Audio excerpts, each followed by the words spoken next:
The old wooden chair creaked softly as I rocked back and forth, my weathered hands wrapped around a cup of lukewarm tea. Outside, the October wind rattled the windows of our small house, and the dying light cast long shadows across the worn wooden floors. My granddaughter Emma sat cross-legged on the faded rug at my feet, her bright green eyes looking up at me with curiosity. "Grandma Rose," she said, her voice barely above a whisper, "why do you always get so quiet when it storms like this?" I paused, feeling the familiar weight settle in my chest. At 78 years old, I had carried this burden for so long that it had become part of me, like an old scar that aches when the weather changes. Emma was only 12, still innocent, still believing that families always love and protect each other. How could I tell her that sometimes the people who should love you most can hurt you the deepest? "Sweet child," I began, my voice trembling slightly, "there are some stories that wait their whole lives to be told. Some truths that hide in the darkness, waiting for the right moment to step into the light."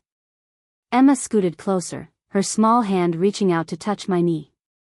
"Is it about why we never see Uncle Michael, Uncle James, Uncle Robert, or Uncle David anymore? Mom always changes the subject when I ask about them." My heart clenched. Those names, my 4 sons, once brought me such joy. Now they felt like knives twisting in my chest. I closed my eyes and could still see them as little boys, running through these same rooms, calling them Mama, when they skinned their knees or had bad dreams. Where had I gone wrong? How had the children I raised with such love grown into men who could? "Grandma?" Emma's gentle voice pulled me back to the present. "You're crying." I wiped my eyes with my handkerchief, the one with tiny roses that my dear husband Henry had given me 40 years ago. "Sometimes, Emma, tears are just memories trying to escape." Thunder rolled overhead, and I made my decision. Emma was old enough to understand. She needed to know the truth about her uncles, about what happened to our family. She needed to understand why love isn't always enough, and why sometimes good people have to make the hardest choices of their lives. "Emma, honey, what I'm about to tell you is not a happy story. It's about your uncles, about me, and about what happens when children forget the lessons their parents tried to teach them." I took a deep breath, my hands shaking slightly. It's about the day I had to choose between being their mother and being a woman who deserved respect. Emma's eyes widened. "What do you mean, Grandma?" I set down my teacup and looked directly at her, seeing Henry's kind eyes reflected in her young face. 5 years ago, your uncles came to this very house. But they didn't come to visit their old mother. They came because their wives sent them. They came to tell me I was no longer welcome in their lives." The wind howled louder now, as if nature itself was responding to the pain in my voice. Emma moved even closer, sensing the gravity of what was coming. "You see, my dear girl, I raised 4 sons to be good men. I worked 2 jobs after your grandfather died to put them through school. I sacrificed everything, my health, my dreams, my savings, to give them the best life I could. And for 20 years after they got married, I watched as their wives slowly turned them against me. But why, Grandma? Why would they do that?" I smiled sadly at her innocence. "Some people, Emma, see love as something that must be divided rather than multiplied.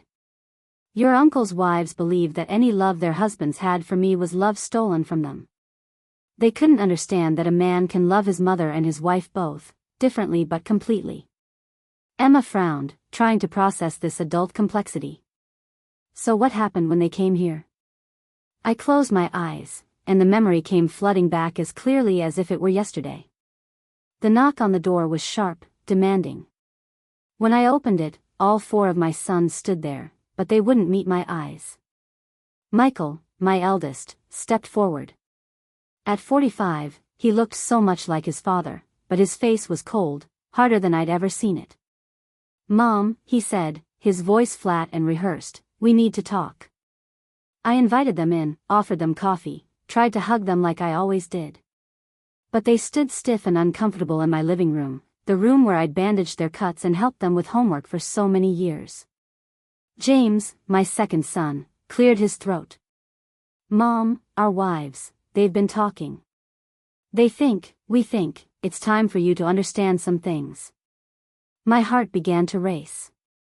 I could feel something terrible coming. Robert, always the gentlest of my boys, looked at the floor as he spoke. You're too involved in our lives, Mom. Sarah says you make her feel like she's not good enough. Jennifer thinks you criticize how she raises the kids. Lisa says you make me choose between you and her. David, my youngest at 38, was the one who delivered the final blow. We think it's better if you don't come to family gatherings anymore. No more Sunday dinners. No more holidays. The wives, they say it would be easier for everyone. I stood there, frozen, as my world crumbled around me. Emma was quiet, absorbing the cruelty of that moment. What did you do? I did what any mother would do, sweetheart. I tried to reason with them. I reminded them of everything we'd shared, all the love I'd given them. I begged them not to let their wives come between us. I paused. But that wasn't the end of it, Emma. That was just the beginning. I continued, needing Emma to understand the full scope of what had happened. After that first visit, when your uncles told me I wasn't welcome anymore, I spent 3 weeks crying. I couldn't eat, couldn't sleep. I kept thinking there had to be a mistake.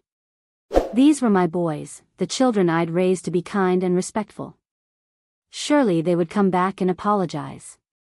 But instead of apologies, what came was something far worse. You see, Emma, their wives weren't satisfied with just keeping me away. They wanted to make sure I understood my place. They wanted to humiliate me. Emma's brow furrowed. How? Well, your Uncle Michael's wife, Patricia, she organized what she called a family intervention. She convinced all 4 of your uncles that I was manipulative, that I was trying to control their marriages. She made them believe that every kind thing I'd ever done for them was actually me trying to make their wives look bad. So Patricia organized a meeting. She invited all the wives, and she made your uncles bring me to Robert's house for what they called a family discussion. I thought maybe, just maybe, we could work things out. I was so foolish. The memory came back in vivid detail.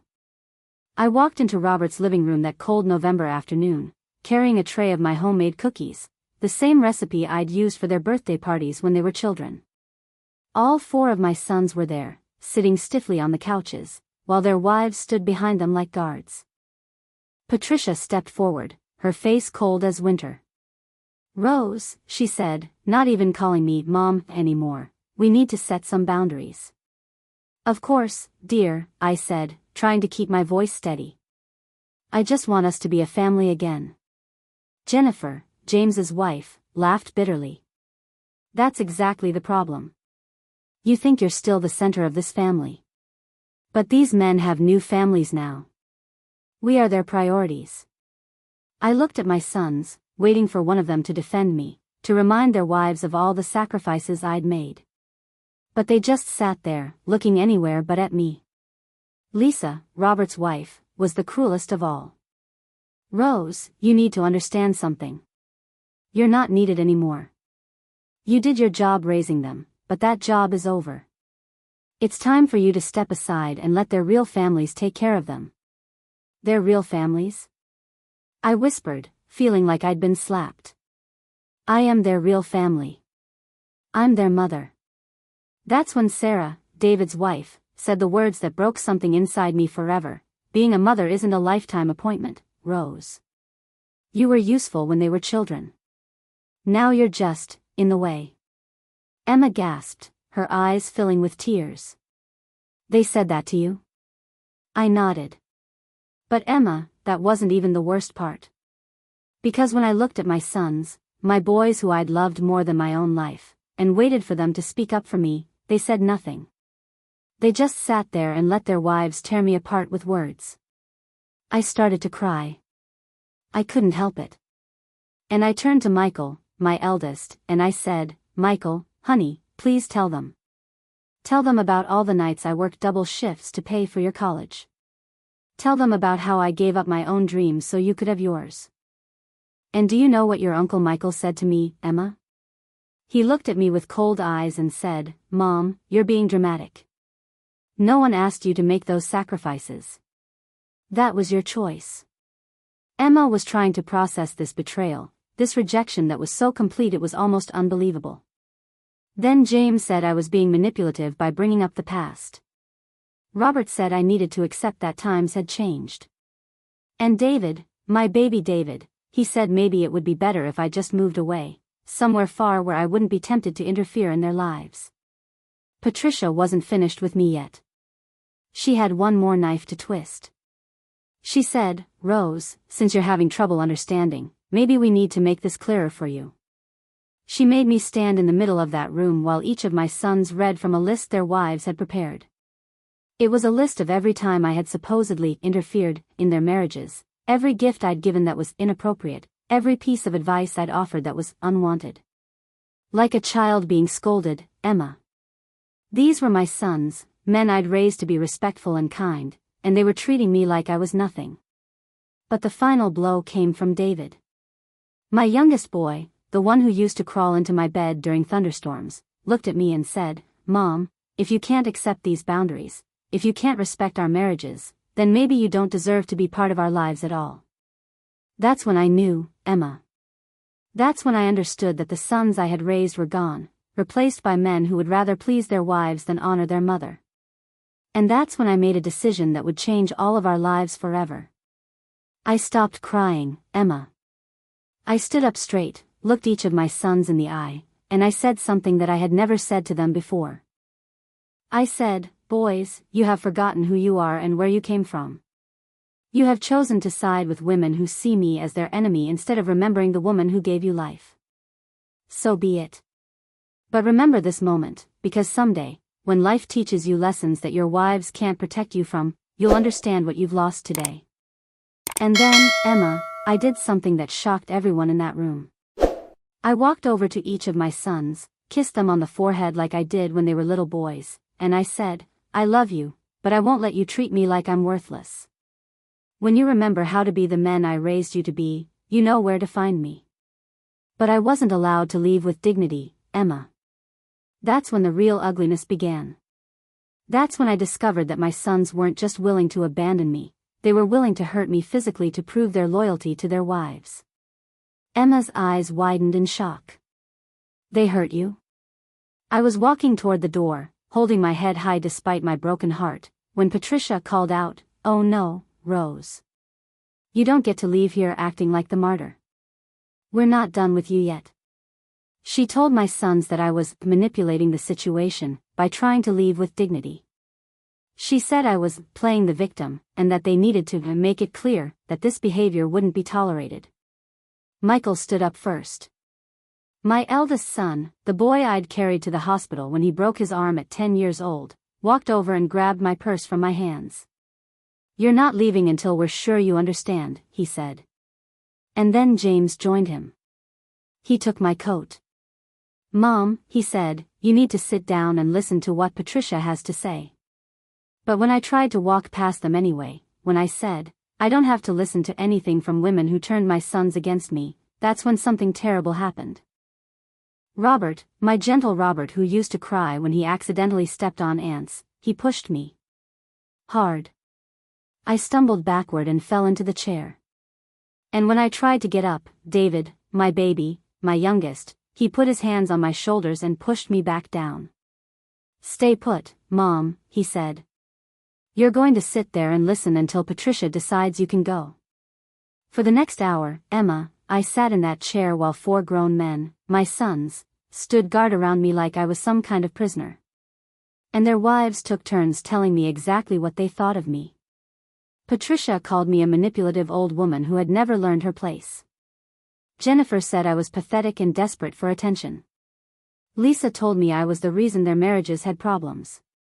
And Sarah said I was a burden that they should have gotten rid of years ago. When I begged them to remember who I was, Michael said, "Mom, you brought this on yourself." When I started crying and asked them how they could treat their mother this way, James said, "Maybe if you had been a better mother, we wouldn't have to do this." But the worst moment came when I tried to stand up again. I was dizzy from crying, my legs were shaking, and when I stumbled, I reached out to David. And David slapped my hand away. Hard. So hard that I fell back into the chair and my glasses flew off my face. And as I sat there, an old woman who couldn't see clearly, humiliated and hurt by her own children, Patricia laughed. She laughed, Emma, and she said, "Now do you understand your place, Rose? You are nothing to us. Nothing." But Emma, that moment, that terrible, crushing moment when my own sons allowed their wives to destroy me, that's when something inside me changed forever. I stopped crying. I got down on my hands and knees, found my glasses, and put them back on. And when I stood up, I wasn't the same broken-hearted mother who had walked into that house. I realized that I had spent 50 years of my life loving people who were capable of this kind of cruelty. And I understood that if I didn't stand up for myself, no one ever would. So I looked at each of my sons and I said something that I had never said before in my entire life. I said, "You are no longer my sons. You have shown me that you are weak, cruel men who would rather hurt their mother than disappoint their wives. But remember this, I am Rose McCarthy. I survived the Great Depression, I buried my husband, I worked 3 jobs to raise you ungrateful boys, and I will survive this too. But you will learn that there are consequences for treating people with such disrespect." Emma's eyes were wide. What kind of consequences? My smile grew determined. Well, sweetheart, your uncles thought that because I was an old woman with no money and no power, I couldn't do anything to hurt them. They were wrong.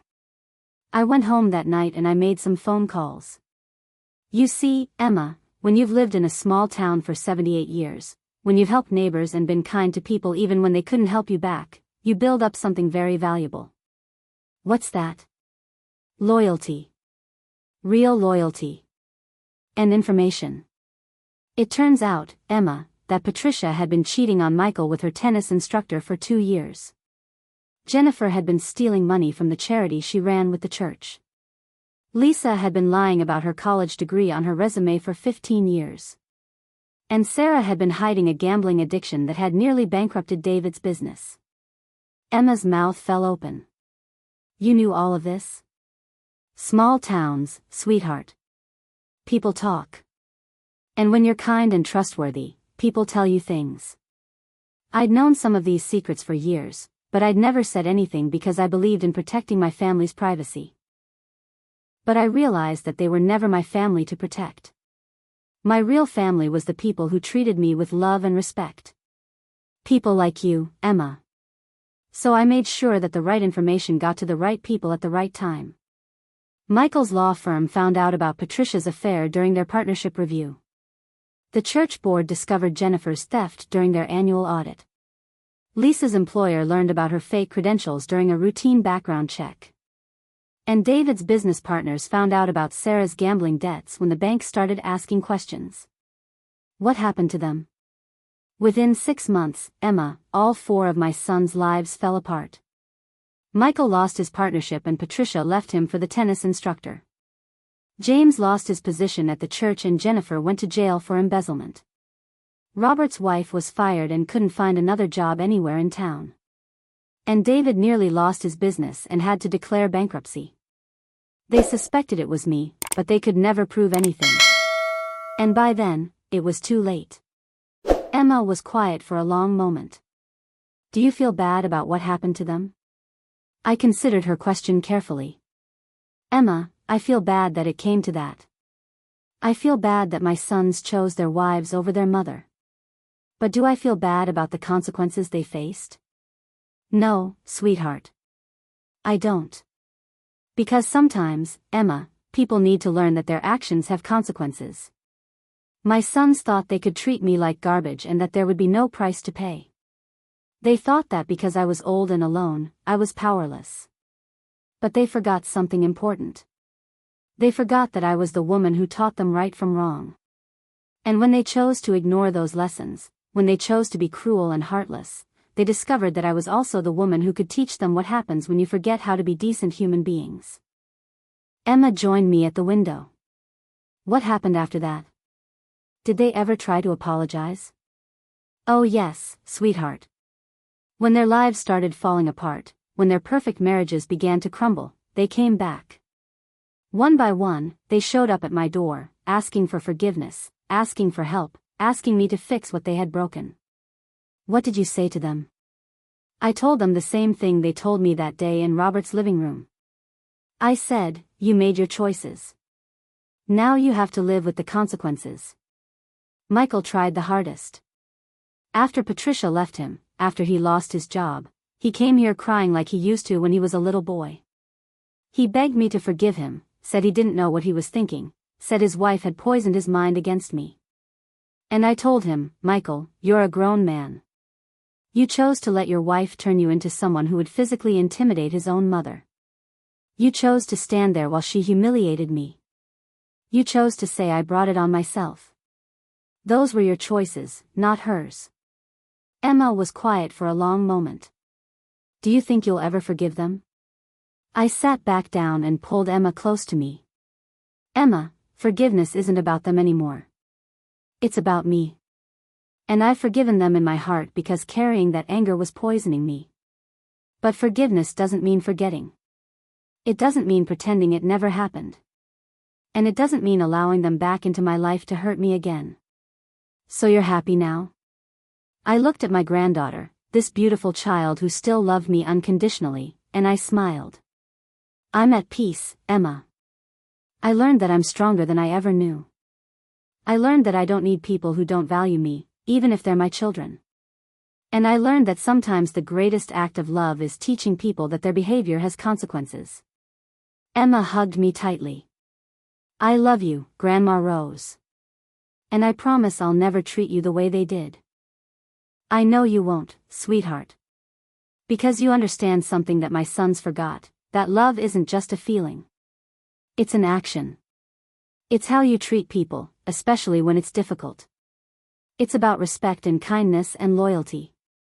Remember this story, Emma, I said softly. Not because I want you to remember the pain, but because I want you to remember the lesson. Never let anyone, not even family, treat you as less than you are worth. And never become someone who treats others with cruelty just to please someone else. Emma nodded solemnly. I'll remember, Grandma. I promise. Outside, the wind had died down, and the night was peaceful again. Inside our small house, an old woman and her granddaughter sat together, connected by love, strengthened by truth, and protected by the knowledge that real family isn't just about blood, it's about respect, loyalty, and the courage to stand up for what's right. And somewhere in town, for men who had once been little boys calling out, Mama, lived with the consequences of forgetting that a mother's love, once lost through cruelty, is not easily found again.